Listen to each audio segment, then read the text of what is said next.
welcome back to the Cover 3 podcast here on CBS Sports. That's Tom Fornelli, that's Bud Elliott, that's Danny Cannell. I'm Chip Patterson, coming to you live at youtube.com/cover3 and everywhere you get your podcasts on demand.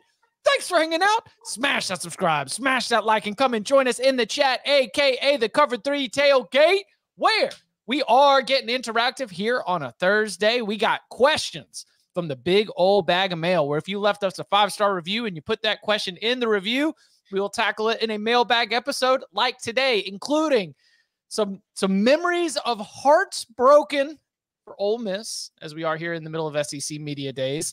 Also, a blind coaching resume exercise that I'm very excited to unveil for all of us as we get to kind of play our own version of Search Firm. But I always enjoy those of you who jump in and get the conversation going early. We've got a couple questions locked and loaded. And since basically anywhere and everywhere, we continue to see conversations about EA Sports College Football 25, Rob Haynes, nearly 2 hours before we got started, jumped in, cracked a cold one, and said, guys, I need help picking my Dynasty startup team. I didn't get the deluxe edition, so I start tomorrow. That's right. The regular release of the game, non-deluxe edition, will be tomorrow, Friday the 19th. And Rob says his 3 options he's trying to decide between are ECU, San Jose State, or James Madison, leaning ECU because of the recruiting area. Bud, your name's in the game. I'm going to let you get first crack at this. So I've got a very strong opinion on this one, but ECU, San Jose State, or JMU, where should Rob go to start his dynasty? All 3 are great choices, right? I mean, are they? I kind of think so. Yeah. I mean, JMU fans are passionate. Like I've kind of got a little soft spot for San Jose, but in terms of like the passion of the fans and the cool atmosphere, I mean, to me, it's ECU. It's just better. Like you get purple there. It's the Pirates fight song. I'm in ECU for me. God, I want to play this game so damn bad. But discipline. Let him play. That's the thing.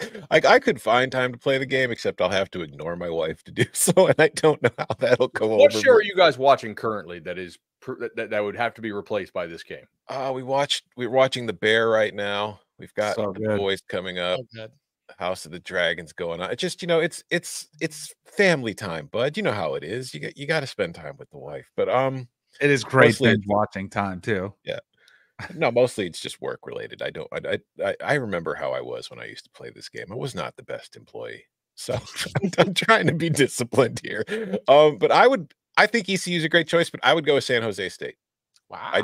Especially with Ken Niumatalolo taking over. I mean, I know he's not running the option, but I would kind of right the ship and run the option at San Jose State and see where I can go with it. And also, it's a more difficult gig, I think. Yes, I would agree with that. Have y'all ever been to San Jose State Stadium? You know, we love the Mountain West, but that sucker creeps up on you. What's your favorite side? The other side, the one with the cream. There was like one side was just a hill, like of bleachers, that was just grass. Yeah, I know. Yeah. I mean, you're driving around San Jose, and it's just like everything just looks normal. It's kind of industrial, and you're like, oh wait, that's not just an industrial area. That's a stadium, a college football stadium. Did you guys? I don't know if you discussed that. I might have been out when the dude. I don't even know who the guy is. He like goes around to all the stadiums and ranks them. And he went to UMass, and he's like, "This is by far the worst." Dead last. Yeah. Did you see that video? And he's like showing you like the concessions, which are non-existent. He like walks out. He's like, I don't know where people are, but I guess there's the bathroom. It was like, it was a tour of UMass's stadium. It's like, it's the worst stadium. San Jose State they're better, but it would be in competition with UMass. I think the answer is ECU because I agree with a lot of what Bud said there, but I think you've got a faster track. If you were planning to contend for conference championships, I think you've got a faster track to doing it at ECU than you do at James Madison, because unless you reorganize the conferences, you are going to be playing in the Sun Belt East, which means that you're competing against App State, Coastal Carolina, I haven't gotten obviously deep into it, but if they're going to take the Atlanta proximity and all of a sudden Georgia State becomes a power, like to me, even in real life, forget the video game, the East is the way tougher division to win than the West. Like if you're going to pick a Sun Belt team, you shoot Troy, South Al, like go get the faster path to the conference championship game. If that's going to be one of your goals to try and, be that highest ranked group of 5 champion and go make the college football playoff, get a crack at the big dogs. So give me ECU as the pick for Rob. Recruiting area, sure, but JMU is kind of the same like footprint in terms of what you're recruiting. So I think I would go ECU would be my 1 pick, JMU would be my 2 pick, and San Jose State would be my 3 pick there. I got a text from Lynn who told me it's a wise decision to wait on the game, but only because I would have to be waiting in line to play it because she would play it before I could. See? I will also say Danny needs us to explain to him what Dynasty Mode is.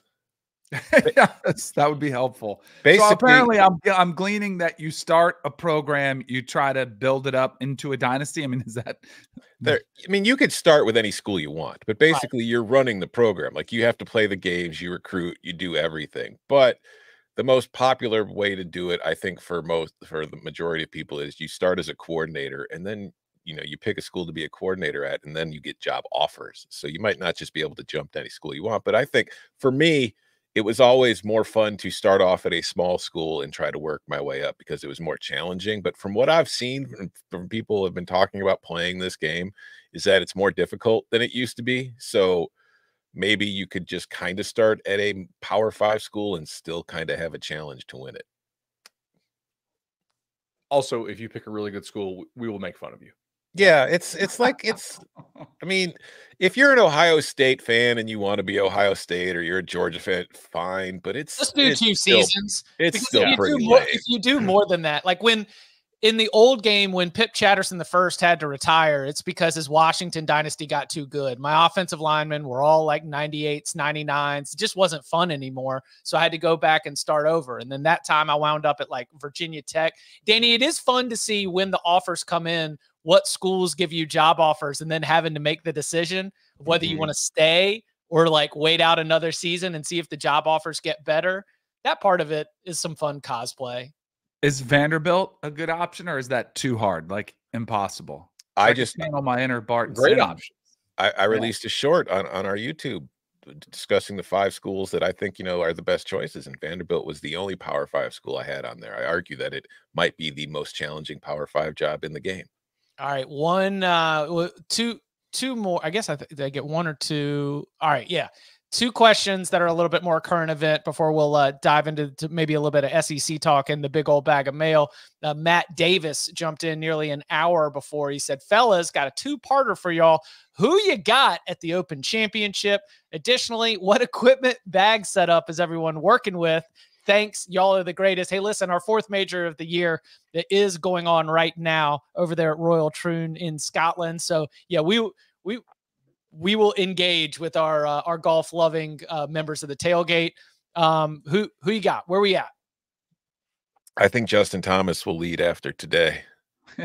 You think 3 is going to be the lowest number? I don't know. I mean, it looks like it's playing pretty tough out there right now. Playing the thing is, I definitely don't have it on a screen near me, by the way. I just want to be clear about that. You're supposed to be able to score on the first 6 holes, but it's not giving you the traditional wind. The wind is in your face on those first 6 holes. And because of the way that normally you're coming into the wind as you're coming back in on like 11 through 18. So like, congratulations, the wind's behind you, but those are also like the railway holes and like so now you're not going to be able to know your distances. It's so hard. I took some Finau. Yeah. I felt it in my plums. Just a sucker.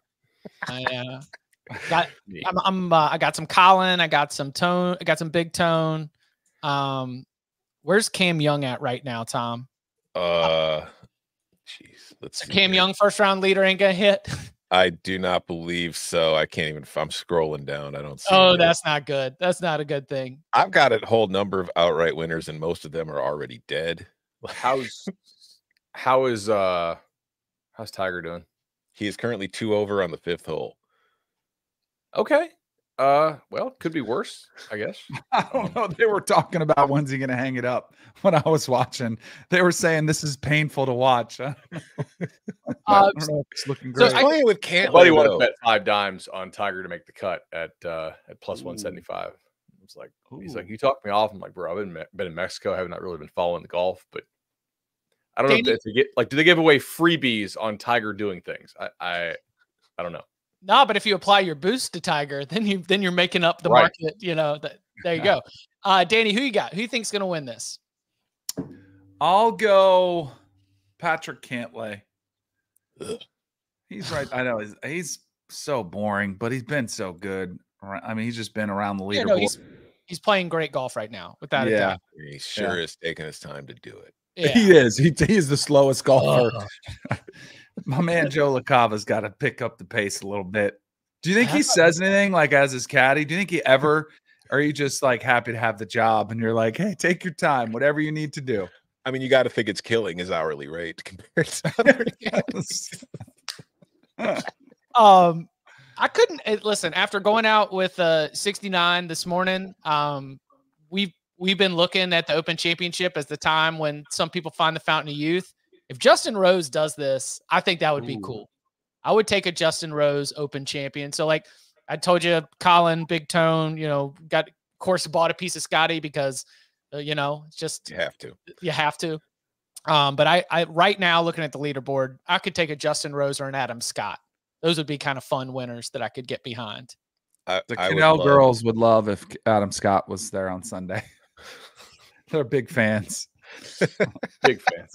It's a good-looking man, and he's not wearing the monochrome this morning. Normally he's all tan top, tan bottom. At least he's got a little bit of color with it today. All right, what Matt wants to know? What's everybody playing? What are the sticks? I have a mixture of Tour Edge, Callaway, and Wilson. Cobra. Also, I was leaning in to start the show. Those are not iron covers on Danny's bag, right? Like, because the last time I played with Danny, he was not an iron cover guy. Yeah. No. I was going to say Callaway driver through wedges, but the putter tends to be a rotating cast of characters. Whichever one. It's not my fault. It's always going to be the putter's fault. Friend of ours at our club, great golfer, off the course, not a hothead. On the course, major hothead. He got like a super nice Scotty and chucked it in the lake on 13 after missing a putt. This is a guy that's like club champion, like he's a plus 1.5, plus 2. Our buddy went to West Marine and got like an industrial magnet and fished this thing out of the lake and then played with it against him the next round. It took a couple holes for that is unbelievable. Took a couple holes for him to recognize. It was amazing. That's incredible taunting. This will be a throwback for those of you who've been playing for a while. I play with Ping Eye 2s. It's great clubs. I mean, yeah, great clubs, still working for me. And that's get them refitted every couple years. But that's it's an old man bag for an old man game. Just swing nice and easy. Try. I will say this: imagine using like a BlackBerry phone now. Like that's essentially what you're doing. You're not taking advantage of the technology that is at our fingertips. 100%. So like if you don't play a lot and you're just doing a tournament, like a scramble here or there, it's no big deal. But like Tom, if you were trying to get better and you're starting to get better, like the way to take the next step is the technology. Correct. Yes. Yeah. That's what I tell my wife. That's right. It's an investment. That's what you tell your wife. It's an investment in our future. I am never going to make the PGA Tour if I don't get new clubs. I will say like the slope of like golf club technology, like golf's been around for how many hundreds of years now, right? Like cell phones have only been around for about 30 years or so, like real cell phones. So like that technology, like the slopes of the curves are a little different. You know what I mean? Like I don't know if we're making leaps and bounds in golf clubs like every 2 or 3 years, but I think every 5, 6. Yeah, I mean, Ping Eye 2s are 30-year-old. They're designed by AI now, bud. Yeah. They're just, I mean, that's are smarter than us. What? God, we're old if Ping Eye 2s are 30 years old. Yeah. I mean, it's my dad's old clubs. They are old, dude. Yeah. All right, and then this one, let's sneak in a golf question. Gregory Baker wanted to about an hour ago. He said 170 out. What are you hitting no wind flat hole? 6 iron. Where's the pin? I'll say it's a big 7 for me. My 5 Yeah. hybrid. Yeah. Big 7. Big 7. Unless if it's a par 3, then I'm hitting a 6. Because you Yeah, don't if want it's to par 3, I'm hitting a 6. If I'm green. in the fairway, I'm hitting my 5. Bunt, yeah. Mhm. All right. Listen, man. Listen, I love the golf questions from the tailgate. We appreciate it as always. All right. Coming up on the other side, we will take a look at some of the takeaways and thoughts that we've got from the SEC Media Days, including Billy Napier in a pressure-packed 2024 season. All that and more of your questions next. Have you heard of semaglutides? Ozempic, Mounjaro? Hartman, this could be dangerous. Let's do it. South Park, The End of Obesity. New exclusive event. Now streaming. Exclusively on Paramount Plus.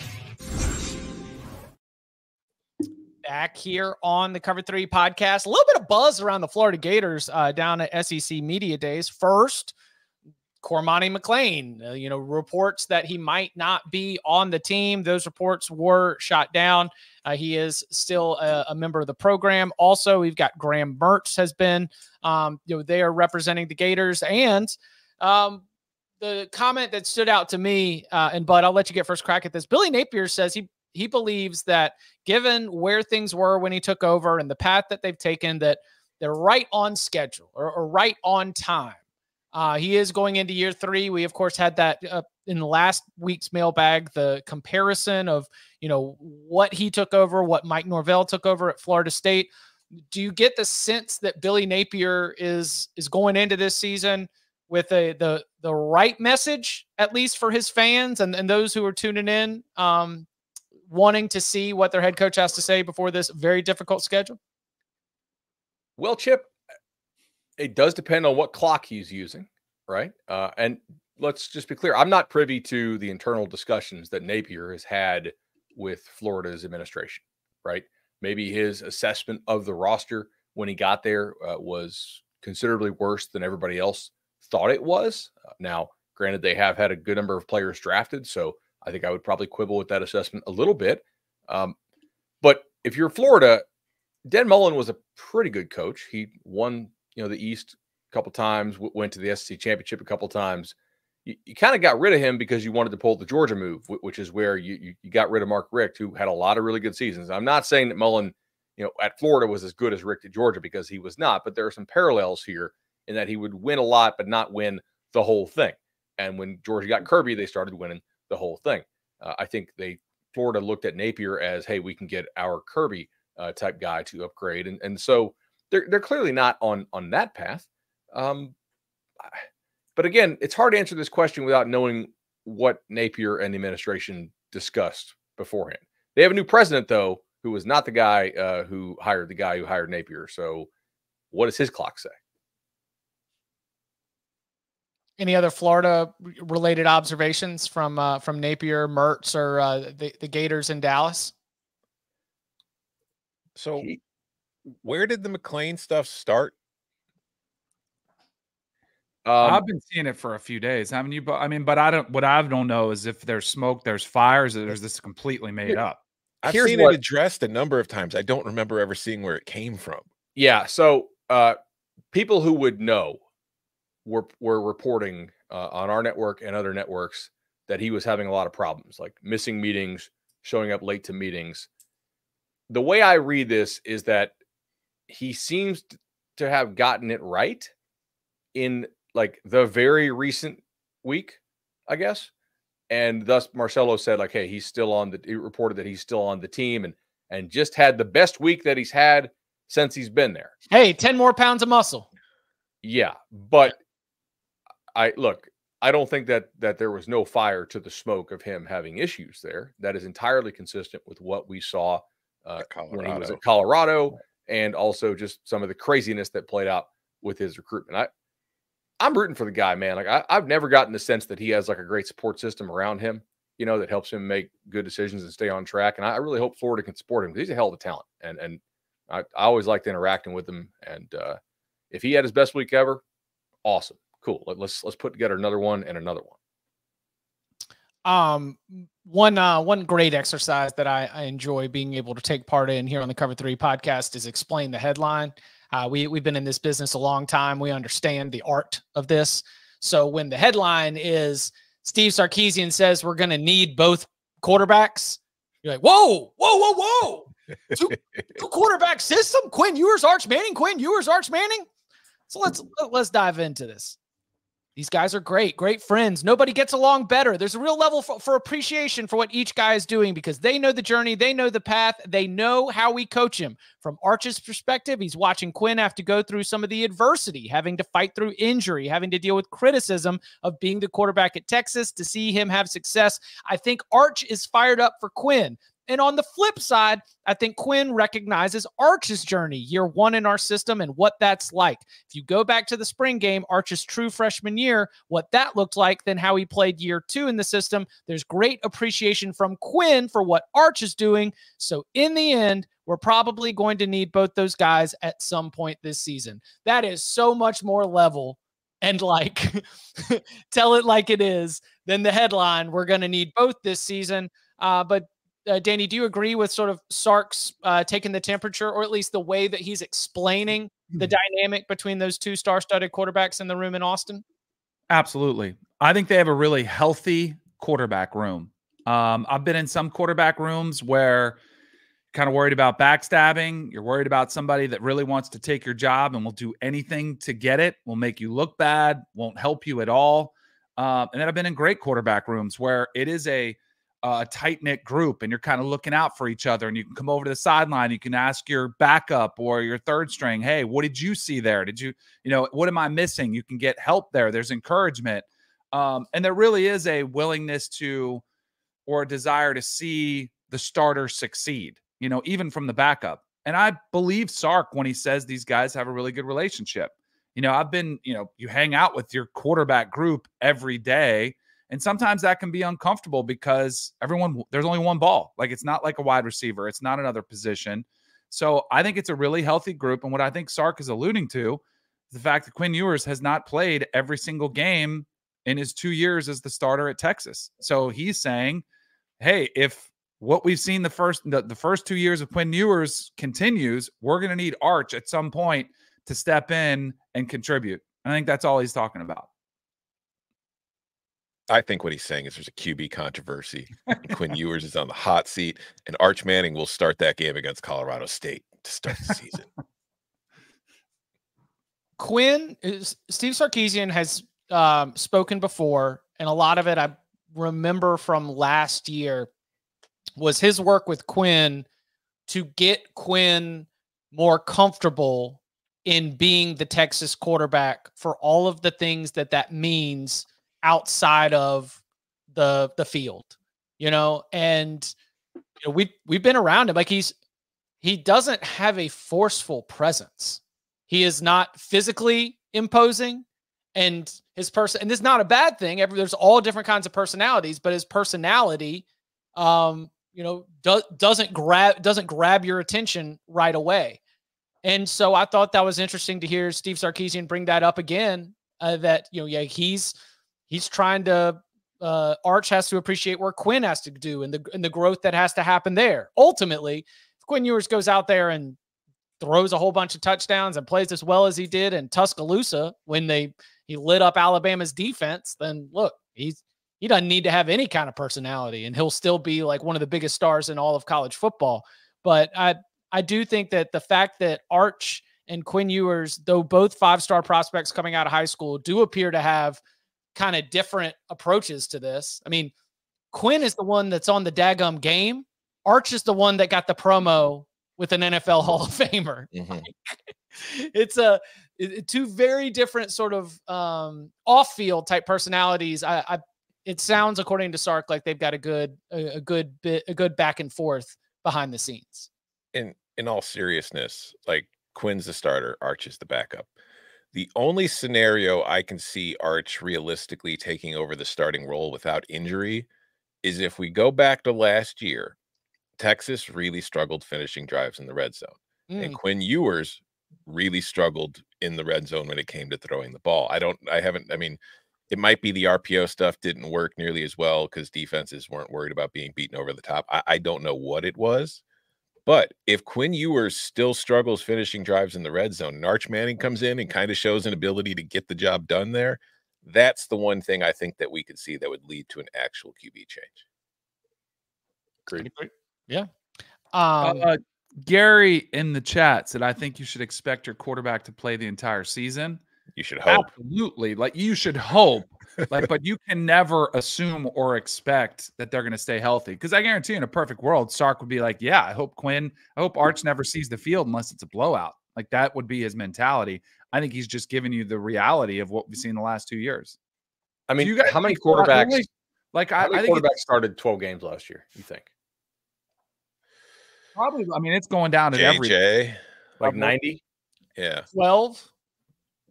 Well, I don't mean just in the SEC. I just mean in general. JJ McCarthy.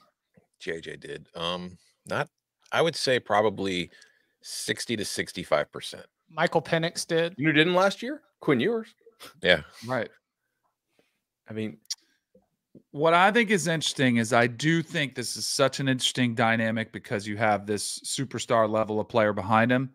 Is what happens if something like last year where and maybe it's not against Oklahoma, but maybe it's Michigan, and there's two kind of fluky interceptions and you lose the game, even though Quinn came back and played pretty well and put him in a position to win in the Red River rivalry.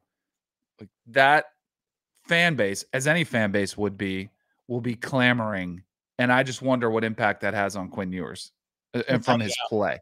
And if he gets rattled, if he looks tentative, if that impacts his play, I wonder how Sark handles that. Because the minute you break the glass, like, you might destroy Quinn Ewers. You know, for like, it's going to be real. I think that's just the only thing I think that could unfold.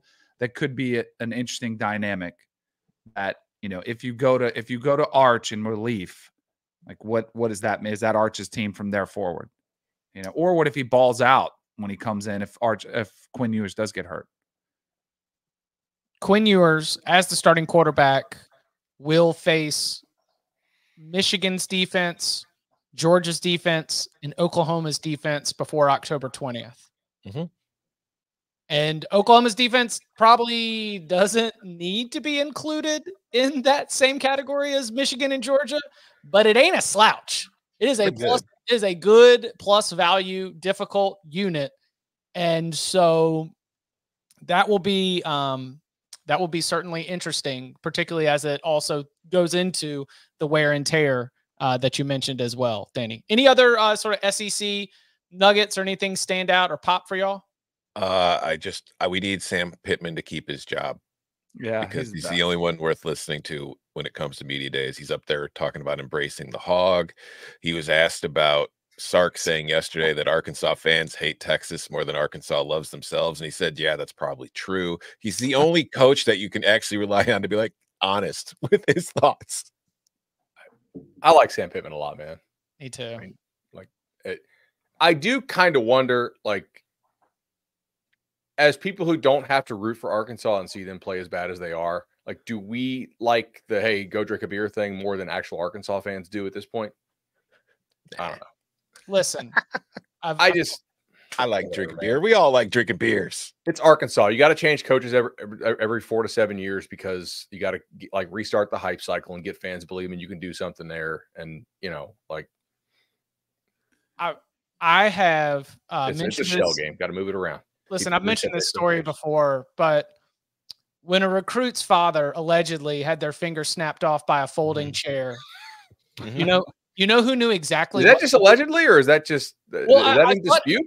Well, I thought I remembered there being some court action or like some legal action after the fact in terms of like a liability issue. So I don't want to wade into that or get quoted in any kind of official filings. But got it.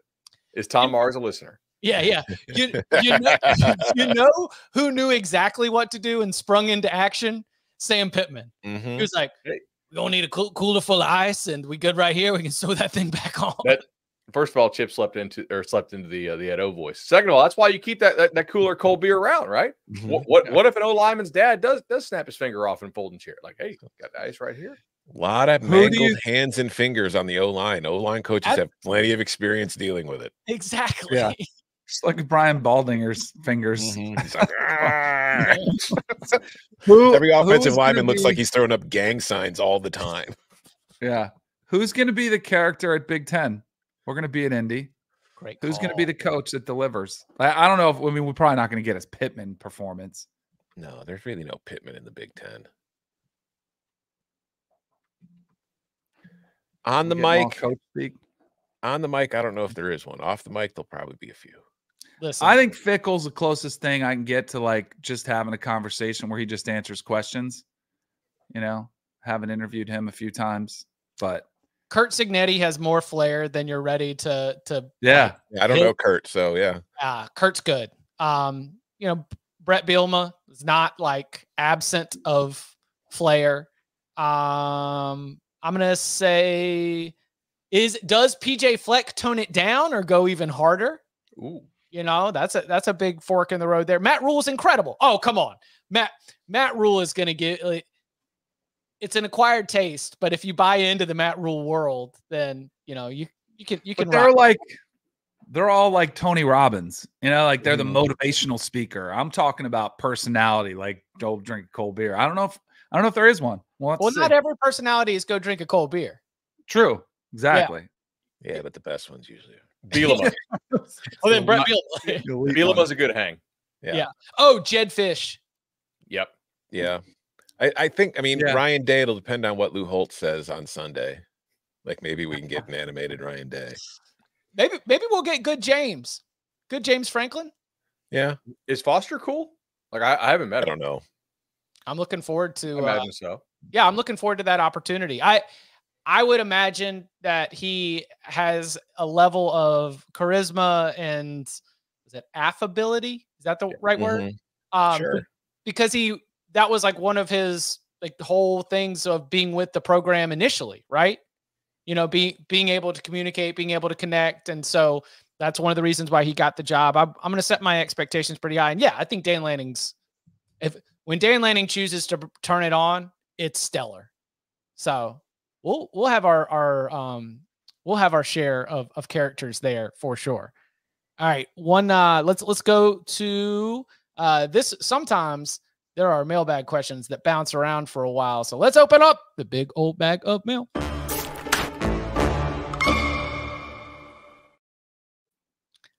Michael starts off in all caps. Chip, I've had this for a year. Please get to this one! Exclamation point, exclamation point, exclamation point.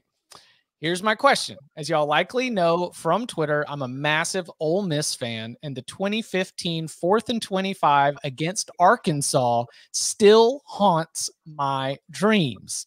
Had Ole Miss stopped that play, which, by the way, if you are not familiar with that play from 9 years ago, was it an unintentional hook and ladder where it was like he's about to get tackled and he just slings it backwards? Yes. Yeah. I do not think they intended to run that as a hook and ladder. I mean, clearly, like the lateral was not accidental when he did it. I mean, like he chucks it over his head. He chucks it over his head. It was not drawn up that way. He would not practice it that way, but No. yeah. Yeah. Please go watch it if you're not familiar with it, or if you just want to relive it. It's amazing. Anyway, had Ole Miss stopped that play, we would have won the SEC West, true, and likely would have won the rematch against Florida with their backup quarterback finishing 11-2 as SEC champs. Not sure if I'm going to go all the way there, but I hear you. So with that said, do you think Ole Miss would have been the first two-loss team to make the college football playoff after avenging their sole conference loss and being SEC champ? Curious y'all's thoughts. Absolutely love the pod. I listen while driving Lyft, so I introduce lots of new people to the pod. Thank you for your service, Michael. I hope people tip. So do you agree? If Ole Miss had stopped Arkansas and proceeded to beat Florida in the SEC championship game, they're 11-2 SEC champs. Do you think the College Football Playoff Selection Committee in 2015, which is just the second year of the College Football Playoff, do you think they put them into the CFP? No. Wow. Because there's a 13-0 Clemson. There's the 12-1 Alabama, although what happens to that record, I don't know. But there's Alabama would not be 12-1; they would be 11-1 because Ole Miss had the tiebreaker over them. Mm-hmm. So maybe, but Michigan State's 12-1, Oklahoma's 11-1, Iowa was 12-1. Like Iowa was undefeated that year too until the Big Ten championship, where they lost by 3 points. So I don't think a 2-loss team gets in. So, especially if it's Ole Miss. If it was Alabama, that was the year the Big Ten got left out. No, Michigan State got in. Michigan State got in. Well, you just forget because they couldn't move the ball. But like, do you think Sankey would allow 2 Big Ten teams in and no SEC? I don't think Sankey would have had a choice. After it wasn't even Sankey then, was it? Has Sankey been in? No, I think it was still, but I just don't think he would have been able to keep 2 Big Ten teams out. But I'm saying, like, I think because it's Ole Miss with 2 losses, it gets left out. If it's Alabama with the same resume and 2 losses, it gets in. It would have been Alabama as a non-division champ, which we saw before. Yeah, with Ohio State. Because you could. I don't think you can get in because of the loss to Memphis. Like losing to a group of 5, I think that's a backbreaker. I think they just would have put Bama in. Yep. Like we've seen before. I don't know if they're going to put a non-champ 1-loss Bama in over a 1-loss yes champ that has the head-to-head. No, but there are 2 losses. I'm saying they're losing out. Wait. Ole Miss has lost twice. I'm saying Ole Miss is out. But in this hypothetical, they did not lose twice, right? No, if they had this knocked them out for 3. No, they're not getting in. Yeah. They lost to Memphis and Florida. After what we just saw, the SEC champ ain't getting left out. Right. Yeah. I see. Here's the thing. I think you guys are confusing SEC for Alabama. There's the written rules and the unwritten rules. Well, because Alabama lost to Auburn in the Iron Bowl in 2017, but then Auburn lost to Georgia, and Alabama made it as a non-champ into the 4-team college football playoff. I think we should pay less attention to conference and more attention to specific program brand. That's probably fair. Like the Ohio States and the Alabamas get those benefits of the doubt. Like Ole Miss can get screwed because it's Ole Miss. Alabama can't get screwed because it's Alabama. There we go. All right. Was that the year the first year of the playoff was when Mississippi? What was the year when Ole Miss and Mississippi State were both like in the top 3? It was the very first year. Yeah, that was 2014. That was the year before. Yeah, like Mississippi State. Fun trivia fact: the first team to be ranked #1 in a college football playoff poll. Yeah. How did that year finish? Does anyone remember? For Mississippi State? Yeah. Not great. Not great. They lost to Georgia Tech in the bowl game. All Johnson, baby. Yeah. ACC. You better believe I remember that one. They started 9-0, lost by 5 to Alabama the next week, beat Vandy 51-0, but then finished with an Egg Bowl loss to Ole Miss by 14 and lost to Georgia Tech in the Orange Bowl. All right. And Jack's still been unable to win the big one since. It's true. Pay him his money. First take. Dak Prescott contract. Let's have 4 people talk about it in July. That was the year Bulls didn't matter at all. Like, and now we're just there because that was the year the SEC, I think, kind of fell apart in the bowl games, but it was they didn't want to be there. And that, I think, started the narrative of they didn't want to be there, which is great because Florida State didn't want to be in the Orange Bowl. But it did start this mentality of, oh, Bulls don't matter. Oh, because you didn't make the playoffs, so forget it. Who cares? Yeah. So 2014 is who's the 2014 SEC champ? That was 2014 was Bama, right? Didn't they play Ohio State? 2014 was Bama. Ohio State beats them in the semis. You're right. Yeah. So the year before 2013, when Auburn loses to Florida State in the title game, that would have been the Trevor Knight year.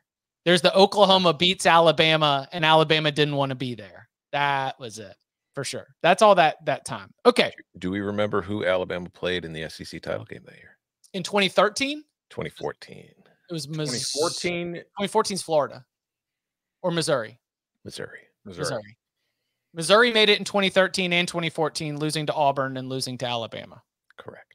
Shout out to Gary Pinkel. 2014, like the very start Shout of the out to playoff Big era 12, who stepped in and just didn't phase them. But a that weird wasn't what we time were in the told. SEC. Yeah.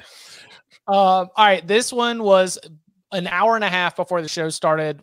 Noah, you were one of the first ones in the parking lot. We appreciate this, and this is a good question. It's probably a question that a lot of college football fans might be wondering. Noah asks, why do recruiting sites try and predict the NFL draft instead of NCAA performance? Doesn't this mean that players who aren't athletic freaks but are polished are underrated if we're talking about NCAA?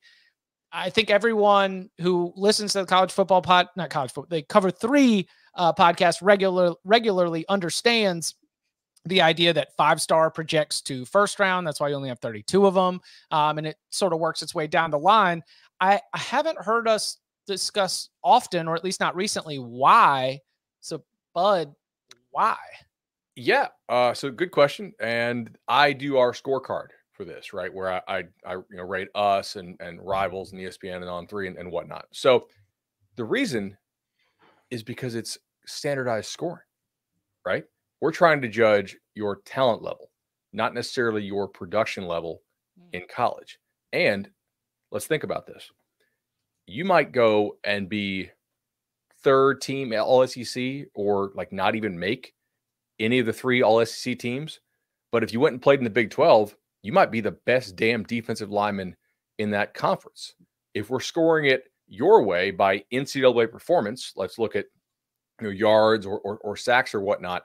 How are you accounting for competition level, right? I mean, the Big 12, we'll see it come the draft. They're going to have hardly anybody drafted compared to the SEC and the Big 10, and even compared to the ACC with the new lineup, right?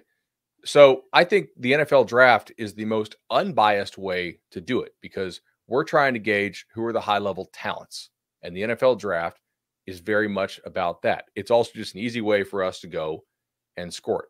Now, if you are a team that is not trying to win like the biggest prizes in the sport, yeah, I think it is probably smart to go and just get guys who have some good proven high school production because you're not trying to beat an Alabama or an Ohio State, right? Not realistically. You should go and do things outside the box. Maybe take that 5'5" kid who you think's pretty good. I mean, Arizona with Fafita, right? Like he's 5'8".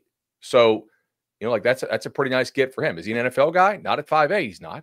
So still a really guy they're happy to have. But you put him in a better league, it's probably not going to work all that well, right? So for us, it's the standardized scoring that I can go down and say, okay, who had this guy's grade the most correct? Who had this guy's grade the closest? Who was the worst on this? And I think with the transfer portal, it's the same thing. I haven't seen a better system, but I don't think it's a perfect system. I don't know that a perfect one exists. Like if you could show me a better system, like people have emailed me one, it's like, hey, if you go all conference team, you get this number of points. I'm like, yeah, but like I'd rather have an honorable mention SEC than a second team all Big 12, right? I'd rather have, in many cases, a non-listed Big 10 guy than the best guy in the G5. Like the levels of competition are just not similar in any way when it comes to height, weight, speed. So if you guys got a better way to do this, I actually would love to see it. But don't send me that all conference gets certain number of points or yards unless you have a real way to control for competition level. My only qualms with the way we do it is like I understand what you explained, and I agree with most of it. My only qualms are that it's not even a qualm for this one. It's more, I think, for excitement. I feel like having more 5 and 4 stars would probably get more people excited to follow recruiting because they can feel that's probably about true. what they're getting. But as far as actual things, the only genuine qualm I have is that everybody's a 3-star. Not everybody's a 3-star. I need to know who the 2-star and 1-stars are. Let's call our shots. Let's say this kid sucks. Let's tell him right to his face. I'm going to be real honest here about this. I don't think the recruiting industry is any good at separating 2 and 3 stars. I don't think 2 stars should exist, right? I think if you're signing a scholarship, we should just make you a 3-star. Like you show me somebody who's really accurate at splitting 3s and 2s. Mm-hmm. I'm going to show you somebody who probably got lucky for a year and is not consistently able to differentiate 3s and 2s consistently. Because oftentimes 3s and 2s, like It's just, what system are you going to if it's going to work out? Most of them aren't going to get drafted, right? Like the vast majority of 3 stars and 2 stars won't get drafted. I don't think that there are many folks who have a good ability to differentiate 2s and 3s. There are certain markers you look for, like 3s to 4 or 4 to 5. Also, from a business perspective, I don't think it makes sense to invest resources splitting 2s and 3s. Like, I don't think 24/7 Sports or Rivals or On3 or anybody would make more money by being more accurate with their 2s and 3s. Also, 2s and 3s in general do not have a ton of physical traits. Correct. Which means you are also trying to project what their bodies are going to do when they hit an actual college football strength and nutrition system. Yes. Here we go. Here's a new system then. Since we've only got 3, 4, and 5 stars, we don't really need to count to 5 because there's only 3 levels. So why do we need 5? What if we just go with Jag plus Elite? See, I like it. Noah Fafita, to your point, 3-star prospect, rightly rated. But he was the Pac-12 Freshman Offensive Player of the Year. He was the FWAA National Offensive Freshman of the Year. That's great. I bet his NFL draft outlook is probably more in line with the 3-star than the accolades that he has collected. Does not mean he cannot be an awesome college football player, but I think I understand the system. And I also understand the perspective of the fans who are not competing for national championships and not competing to try to get the most 5 stars. Then you're just patient and you trust your coaching staff to be able to identify the type of players that fit your system or your program. And that's why you get paid the millions of dollars, because you're supposed to be good at that. I think scouting is so much more important if you're not at like one of the 20-ish blue chip ratio programs. Because if you're not, then you have to really figure out what flaws in a player can we accept. If you're Georgia, the answer is none. We don't accept any flaws. We just go out and we sign the biggest genetic freaks you can find. I can think of a few Well flaws done. Georgia Okay. accepts. Yeah. If you are like Wake Forest, you have to have a really good like synergy between your coaching staff and your scouting staff. Say, hey, man, in our system, we have to have this, and we can tolerate a guy sucking at this, whether that's weight or length or whatever it is, right? Maybe it's agility. We don't ask this guy to move laterally at this position. You have to be good with imperfect pieces, like and really understand what your system needs and what it doesn't need, and don't chase guys if they have something that is good, but it doesn't really work with your system, right? Unless you want to change your whole system. Good stuff. All right. This one is another one that's been getting to, so I'm going to give everybody time to get in their search firm mindset. Coming up on the other side, we've got a blind resume for the Cover 3 search firm. Let's see who they pick next. Have you heard of semaglutides? Ozempic, Mounjaro? Hartman, this could be dangerous. Let's do it. South Park, The End of Obesity. New exclusive event. Now streaming. Exclusively on Paramount Plus. Back here on the Cover 3 podcast, diving back into the big old bag of mail where Mac. Hold on. Danny has something to say. I was just going to switch my British Open pick. Oh. To Brooks Koepka. Oh, is he cooking? He's 200 right now. Yeah. The last hole I watched of his was that 5th hole, the par 3, and he hit like a low hybrid to kick in birdie status. And it was like a second birdie in a row after a couple bogeys. Yeah, he's got a bit of a psycho scorecard going on. Yeah. Hey, whomst amongst us? All right. Mac says, have been a listener for a long time and think you guys do a great job of covering a resounding majority of topics. You're one of 2 national podcasts I listen to. The other one You're the other one. Wait, Yeah. he said the other one is your network. Don't worry. It's got to be paid, right? Yeah. Oh, okay. That's fair. And I never miss Or an one of episode. our 24/7 Sports network of podcasts, which you can find on 24/7 Sports. Got like a bunch of team site ones. 100%. Jump into that. Question for the world's greatest coaching hire consulting firm. Based on the following resumes, which is a better coaching hire? Let's say, for example, you're an SEC school with an extremely challenging schedule, and you end up in the market for a new coach this season after a tough few years for that program. And while your rivals are all in a great spot, you have to nail this. Below for the below, assume both coaches bring their team to a conference championship game this year in equally competitive conferences. All right, Coach A, ready? 2 conference championships, one of them in a power conference. 2 conference coach of the year awards, one of them in a power conference. 0 New Year's 6 bowl win, heavy reliance on portal versus high school recruiting. That's Coach A. Coach B, 3 conference championships, 2 at the power conference level. 2. Hold on. Can I write this all down? This is a lot. No. Here, I'll simplify it for you. This is a Florida fan asking if they should hire Mike Norvell or Mario. Totally. Yeah. Oh, okay. 100%. I don't need to hear anymore. That's what this person wants to know. Who's better, Mike Norvell or Mario Cristobal?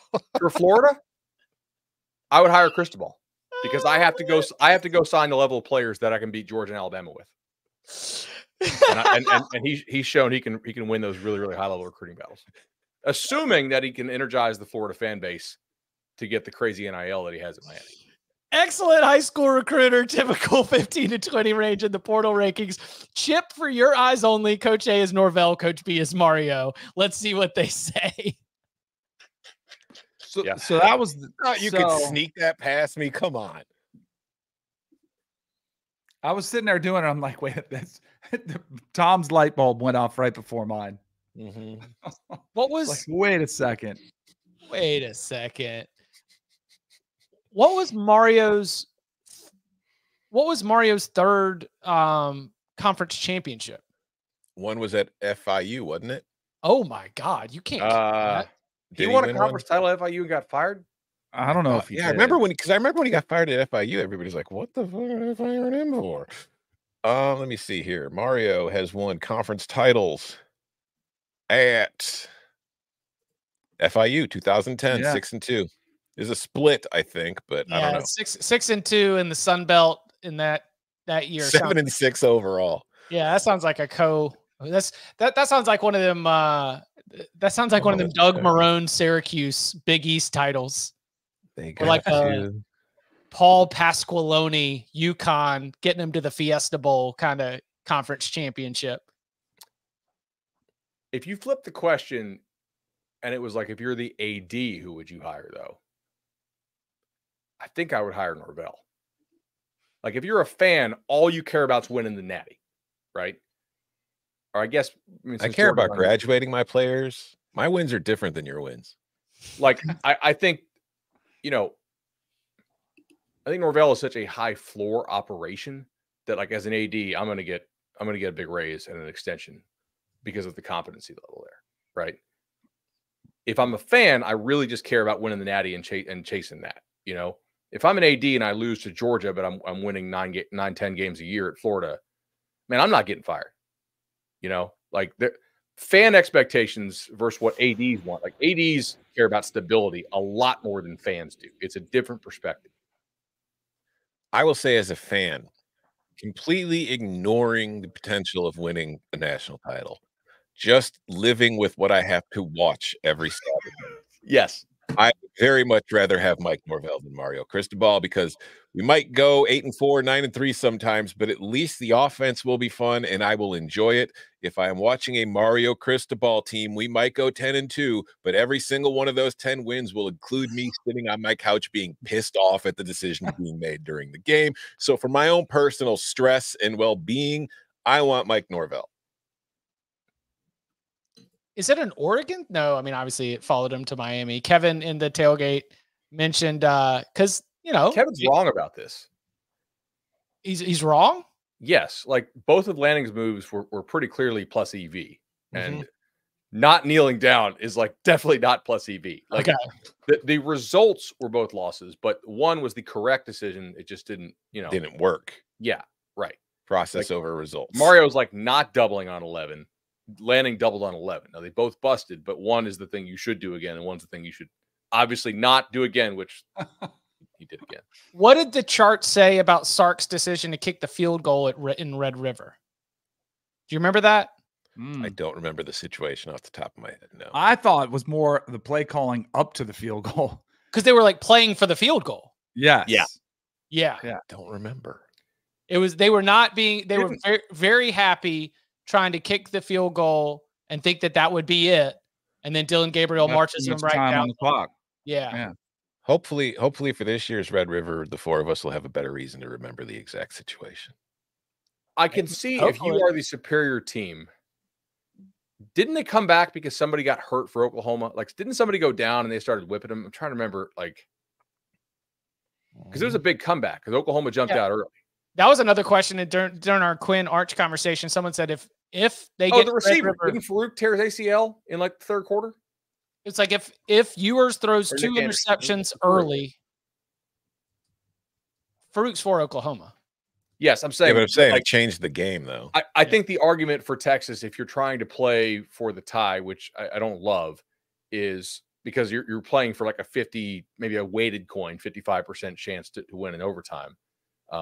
But if you think that has like a material impact, Andrell Anthony, thank you. I knew it was somebody. I guess if you're playing for like what you think is a significant chance to win in overtime because of some material change to what Oklahoma is, maybe. But yeah, I still didn't love just purely playing for the field goal. Yep. Hey, listen, we're almost to the season. Get to run out the beep beep boop boop boop 4th down decision making bot. Let's go. Make sure to get that thing ready. Like 98% of the time, the answers go for it. That's the funny thing. Whenever they show like the 4th down decision thing on an NFL game or a college game, it's always, go for it. You need that was always like some proposal for a coaching staff. For the 12th staff member, you've got a 17-year-old with Mountain Dew and Cheetos that can just tell you what he would do if he was playing this game. Go for it. The philosophy I have always taken is if I was the other team, what would I want them to do? If I would want them to go for it, I would punt. If I would want them to punt, I would go for it. You know what I'm saying? Yeah. Except on NCAA, because I don't want them to punt, because then my punt rushers on literal punt return team, not punt rush team, are going to rough the punter and continue the drive. Stop. I mean, coach some discipline into those boys. That's your program you're running. That's a reflection of you. About 2 a.m. is when I put it into rest mode last night. And I was like, okay, I'm going to lose LSU again in Tiger Stadium because my guys in literal punt return, not punt rush or punt. Hey, they lost their composure. Lost their discipline. Yeah, it's discipline. Come on. Did you choose motivator or recruiter? Start finding their NIL checks, but yeah, let's go. All right. I am so excited that the next time we are all meeting with you, it will be on CBS Sports Network at 1:00 on Tuesday from the field, Lucas Oil Stadium. That's right. We will be on CBS Sports Network from 1 to 2 on Tuesday, from 1 to 3 on Wednesday, and from 1 to 3 on Thursday. We've got coaches dropping by, special guests dropping by, all the coverage that you could hope for. We also are going to have some of the best of that delivered to you who listen on the audio side as well. Once they're live on TV, we'll get these out on YouTube. Like, guys, this is going to be a phenomenal experience as we just go all in on Big Ten Media Days. We are so excited for all of you to rock along with us. And you can follow. Do you want to see Chip running routes with Danny? On the field. We can get you running some routes and have Danny throw it. Sure. Go. Absolutely. Go. You can follow him on Twitter at Tom Fernelli. You can follow him at Bud Elliott 3. You can follow him at Danny Cannell. You can follow me at Chip_Patterson. Gentlemen, thank you very much. Thank you.